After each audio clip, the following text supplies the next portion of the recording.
welcome back to Baking the Basics. I'm Elizabeth and today I'm going to show you how to make a 3-ingredient cream cheese frosting. Perfect for carrot cake, any cupcakes or cakes that you're baking. So here we go.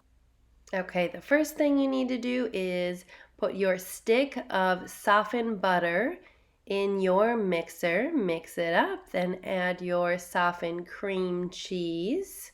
So it's a package, 8-ounce package of cream cheese that's also softened.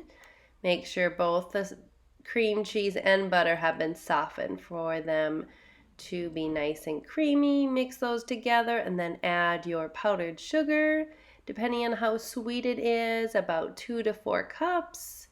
Some people even add the whole package of powdered sugar, but that is totally up to you. Just do a taste test and see what works for you.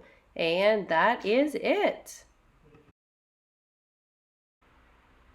So just make sure that you mix it until it's nice and smooth. Take your time, add a little bit of sugar at a time, and make sure you scrape the sides with the spatula. Ooh, look at that. So smooth and creamy. Yummy. Perfect. There you go. Now just decorate your cupcake or carrot cake, whatever you have, and you are good to go. Well, Mindful Bakers, thank you so much for watching my tutorial on how to make a 3-ingredient cream cheese frosting. It's going to be perfect for your carrot cake or your cupcakes. And stay tuned to see which carrot cake wins the battle of the carrot cakes, the carrot cake from scratch or from a box.